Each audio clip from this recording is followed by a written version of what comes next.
How can people engage with the effort, Bigger Government, No Way? Well, people can, they can contact myself, or they can contact, there are a number of people on Bigger Government No Way. We're in the process of establishing a website to be able to have some information that they would be able to log on. And we'll put those up on the screen, as well as the numbers where folks can connect with that and pick up materials. As we kind of wind down this segment of Salem on the Move, for Salem viewers, this is a Marion County issue. We have a number, obviously, of voters in the Salem area that make up a majority of voters in Marion County. What specifically to Salem voters would you say then summarizes your position regarding this proposed change to Marion County? I think it's important for Salem residents. The proposed change in our eyes, as I've indicated, would increase costs. And I think any time that you're talking about increasing costs or changing the structure of how your bigger government that you're within changes, it does affect the things that occur to you, the services that are delivered, potentially your accessibility to a board member or two. Frankly, the other thing that it does, I believe, is while the charter itself is not an anti-growth initiative.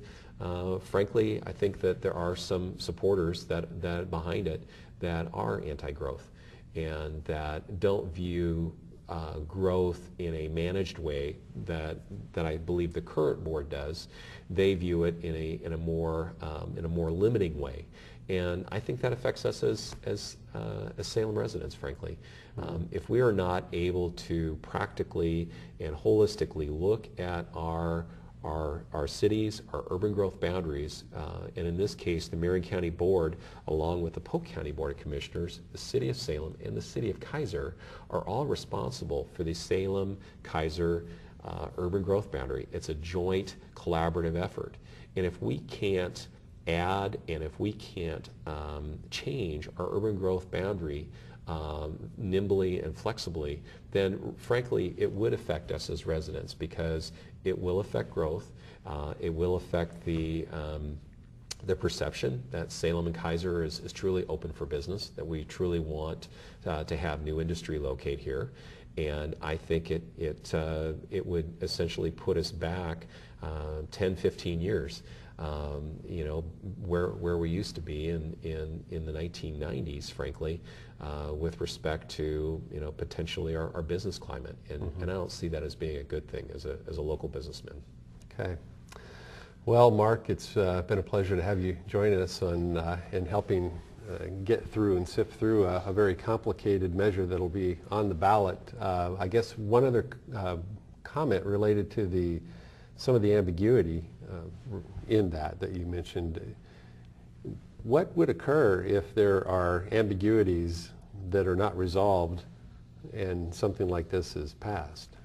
That's a great question, Mike. The true cost of that would be litigation, and it could come in two forms. The litigation could come in the form of, if this is passed and the proponents do not get their people in those seats that they want to see in there, I could easily see where they would end up suing Marion County for not essentially following the charter as they feel it should be interpreted. And so that's one form. The other form could be is by opponents to the charter. Folks that, if, for example, people got in there and the proponents got their people that they wanted to have into those seats, and let's say decisions were being made that frankly weren't lining up with the charter, you could have a situation where there may be certain groups in the county that would decide that they're going to sue the county.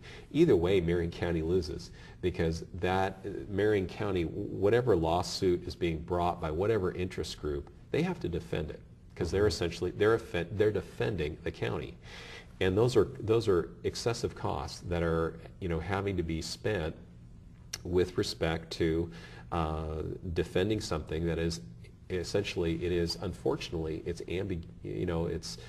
ambiguous right now. And my hope would be that if a stakeholder group was brought together, those ambiguities would have been written out. They would have been taken out of the proposed charter that's there. But that's not what we have right now. Well, clearly there is a better way if we want to approach this in the future, but for the time being in this May election, when jobs are a #1 priority to get people back to work, bigger government and more cost to the taxpayer and the citizens, it's not the right time to do that, and we should be a no on this proposed change to the charter, and pursue a better way in the future so that we don't lose the transparency, we don't sacrifice public safety, and more than anything, we don't increase the cost of government when people are pretty strapped as it is.